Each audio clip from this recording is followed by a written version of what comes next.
and Republicans are out of excuses. Because of the Republican refusal to extend the Affordable Care Act tax credits, tens of millions of Americans are about to experience dramatically increased premiums, co-pays, and deductibles. In some cases, everyday Americans are going to experience their premiums increasing by $1,000 or $2,000 per month.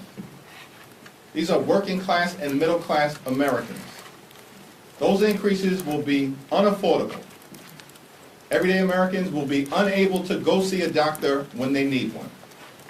And yet Republicans continue to bury their heads in the sand and are unwilling to address the affordability crisis that is crushing the American people. This from a group of folks, these extremist Republicans, who spent all of last year lying to the American people, saying to everyday Americans that they were going to lower costs on day one.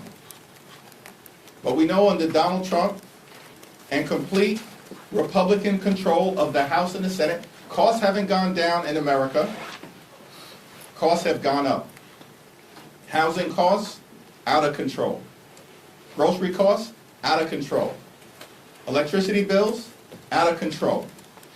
And now healthcare premiums, skyrocketing, out of control because of Republican inaction and an unwillingness to do anything to make life better for the American people.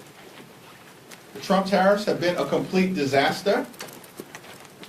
As we approach Thanksgiving and the holiday season, food costs are skyrocketing through the roof, and everyday Americans are experiencing thousands of dollars in additional expense.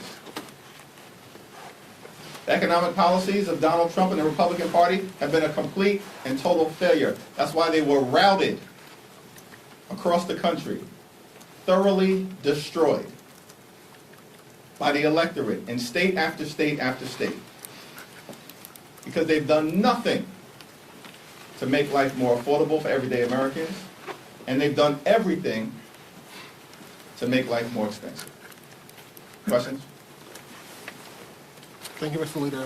Earlier today, President Trump posted on Truth Social with regard, I'm trying to pull it up, with regard to the Indiana Republicans not redistricting their map, that Democrats are trying to steal seats everywhere, and we're not going to let that happen. I want to get your response to that. I also want to get your response to him saying we must keep the majority at all costs. How do you interpret that message, and do you believe that Democrats should fight back against that effort at all costs, or what lines are there for Democrats responding to this effort of Donald Trump pressing Indiana Republicans and other Republican state legislators to redraw their maps to kind of steal seats, as you've characterized it, from Democrats in 2026? Yeah, we've made clear from the very beginning that as Democrats, we are not going to let Donald Trump and Republicans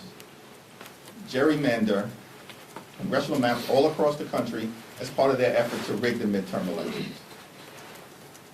Why has Donald Trump launched this extraordinary and unprecedented effort to gerrymander congressional maps throughout the country? They're the ones that claimed heading into this year they had this big, broad, beautiful mandate. Where is it?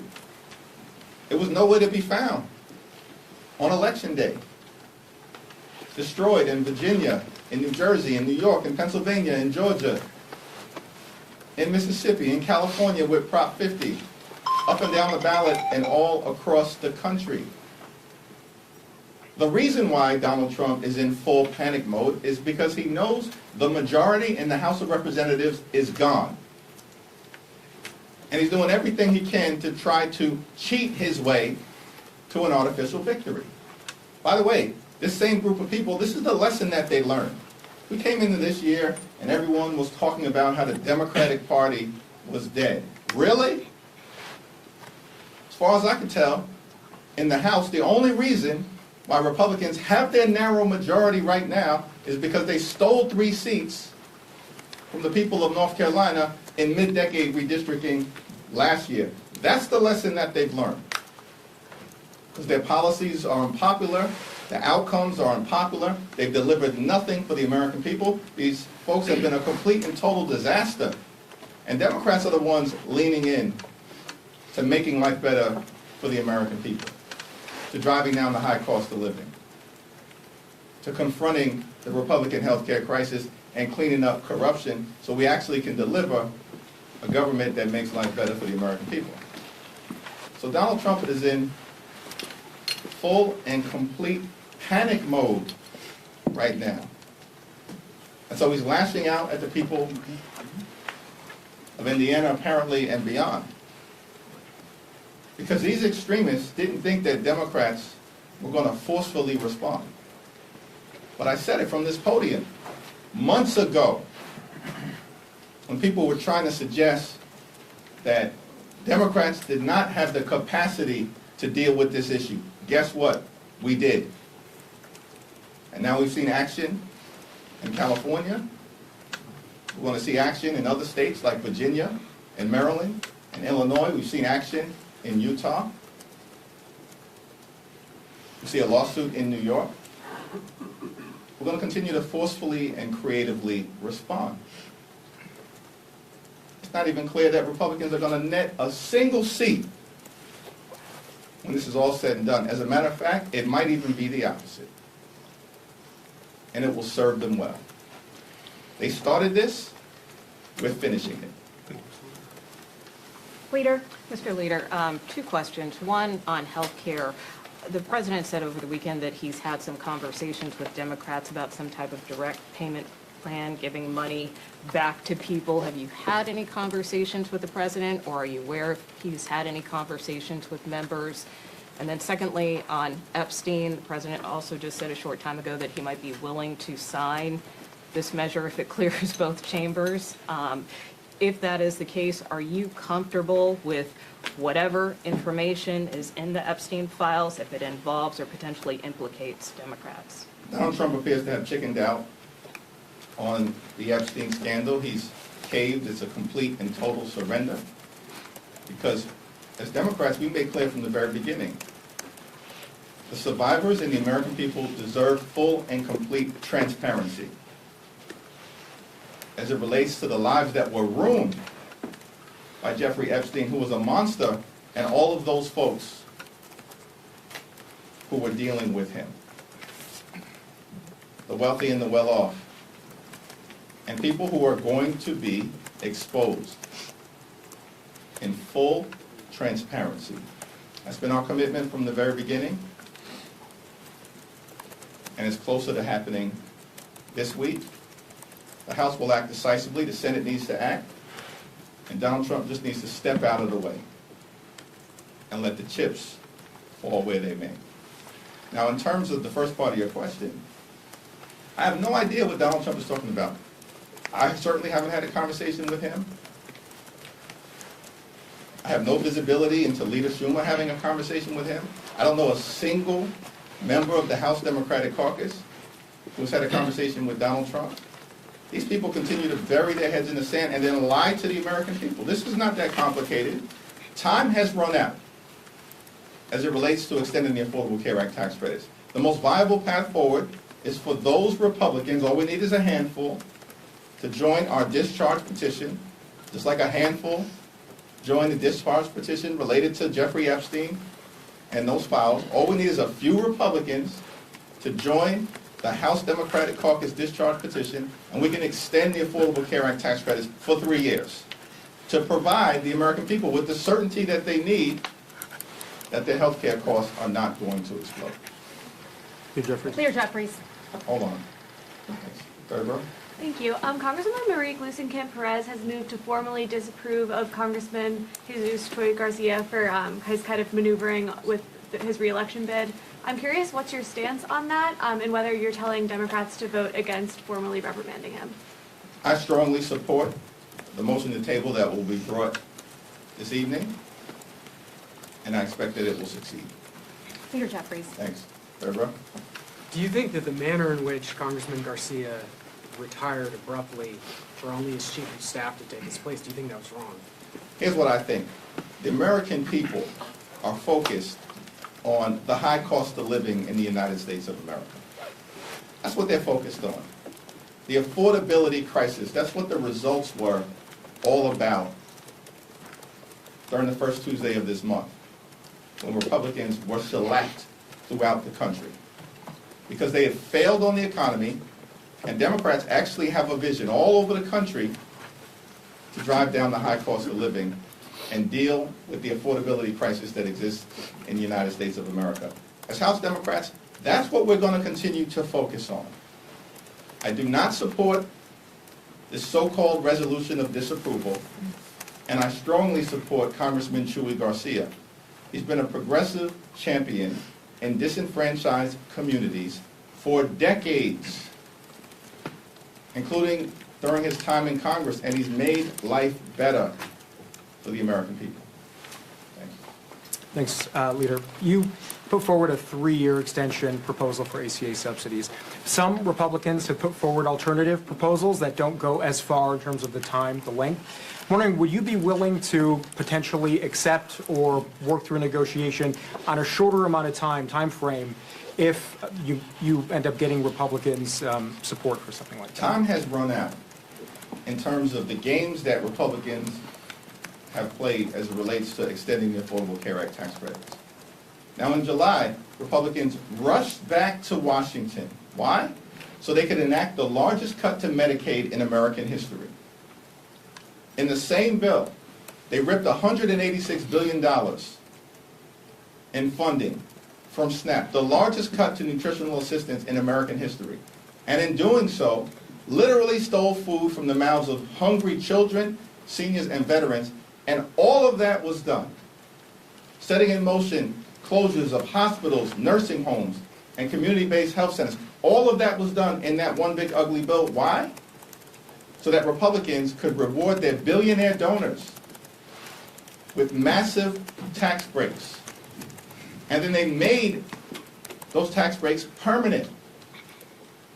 Those massive tax breaks for their billionaire donors, they were scheduled to expire on December 31st, the same day as the expiration of the Affordable Care Act tax credits. But Republicans could not be bothered to keep health care affordable for working class Americans, middle class Americans, and everyday Americans. These extremists are unserious, and they refuse to take yes for an answer over and over and over again. Leader Schumer put forth a very reasonable proposal, a 1-year extension, plus a bipartisan commission to discuss what happens relative to health care affordability moving forward. Republicans rejected it because they're unserious. And so our proposal about the path forward is our proposal about the path forward, a clean 3-year extension. Leader Jeffries. Thanks. Why should Americans trust you and House Democrats on the Jeffrey Epstein files when one of your own, Congresswoman Plaskett, was found to be texting with Jeffrey Epstein during a hearing, getting information from him, using that in her questioning during a congressional hearing, and at one point he tells her, "Good job." This is a bipartisan effort to make sure that, consistent with what the survivors have requested, that there's full and complete transparency, and every single predator who may be in those Justice Department files doesn't escape accountability. Thank you, Leader Jeffries. New York City Councilman Chi Osei filed paperwork today to run against you to represent Brooklyn. He has said that Democratic leadership has failed to effectively fight against President Donald Trump. What's your response? Come on in, the water is warm. Thank you, Leader Jeffries. I wanted to ask, Representative Burchett and Speaker Johnson alleged that Democrats blocked the UC last week to release the Epstein files. Any comment on that? And did Democrats block that unanimous? I have no idea what Mike Johnson is talking about. He didn't pick up the phone and call me about a damn thing relative to the Epstein files. This guy has been blocking the release of the Epstein files for 7 or 8 weeks. The House has literally been out of session. Republicans have been on a taxpayer-funded vacation for 7+ weeks, refused to swear in Representative Adelita Grijalva. Why did they do that? Because they knew she would trigger an up or down vote on the release of the Epstein files, as she has now done. And we're supposed to believe Mike Johnson's crying wolf now, saying all along it was Republicans who wanted to release the Epstein files? Give me a break. It's not serious. These people are not serious. And we shouldn't tolerate the fact that they continue to lie to the American people on all of the things, on all of the issues. Their lies is what has gotten them in trouble. It's the reason why Republicans were beaten like a piñata on Election Day across America. And why Republicans are going to lose control of the House of Representatives next year, as I predicted earlier this year. Thanks. Thank you, Leader Jeffries. So there's been some backlash over the shutdown ending, people calling Democrats cowardly or spineless. So I wanted to ask, ahead of midterms, what's next for the party from here? Who has suggested that? And who have they said that about? There's been a lot of, I'm just asking for the sources. I can't answer a question unless you actually give me the sources so I understand the context of what you're talking about. Was that directed at House Democrats? it's directed at House Democrats, Senate Democrats, Democrats in office. There's just a lot of online murmurings on TikTok, X, everywhere. Online murmurings on TikTok and X aren't anything that I can respond to. What I can respond to is the fact that Democrats in the House, partnering with Democrats in the Senate, have waged a courageous battle on behalf of the health care of the American people, fighting to protect Medicare, Medicaid, the Affordable Care Act, our hospitals, our nursing homes, our community-based health centers, and the fact that it's Democrats who believe in this great country of ours that access to high quality and affordable health care cannot simply be a privilege that is available only to the wealthy, the well-off, and the well-connected. Health care has to be a right that's available to every single American. And the American people know that we're on their side in the context of that health care fight. And by the way, Democrats have been winning elections despite all of the exaggerated news of our demise since January of this year with the special election in Iowa. That was in January in a district that Donald Trump had just won by 21 points. And then we won a special election in New York by 30 points. In February, a special election in Pennsylvania. And then we won a special election in Wisconsin, a state that Donald Trump had just won. That was in April. And we won it by 11 points. In Wisconsin, a swing state. That never happens. In April, and then in May, we won a special election in Omaha, defeated a 3-term Republican incumbent, elected the first African American ever to be the mayor of the all-American city of Omaha. On and on and on. Since January, what do you not get about what's happening in America? And the fact that the American people have rejected Republican extremism, and over and over and over again, time and time again, through the most recent election, embracing Democratic candidates, the Democratic platform, and the Democratic Party. Our House Sorry, Devin? Obviously, there's no commitment at this point for any sort of action on this Epstein bill over on the Senate side. If it gets a veto-proof majority, if we're talking 100-some-odd Republicans and they don't take it up over there, what does that tell you? What is your reaction? Well, I think it's going to be important for Senate Republicans to follow the lead of what is going to be a strongly bipartisan vote in the House. Obviously led by Representative Massey and by Rowe. And I'm thankful for the leadership of both of them. But it's going to be strongly bipartisan in the House, and it probably will be a veto-proof number, certainly given the fact that Donald Trump has just caved once again, spectacularly and publicly, and now wants to pretend, lie to the American people, that Donald Trump all along has been interested in the Epstein files released. Really? Literally, just a few days ago, you summoned Lauren Boebert to the Situation Room to try to continue the Jeffrey Epstein cover-up. Think about this. This is where we're at in America. John F. Kennedy, who created the situation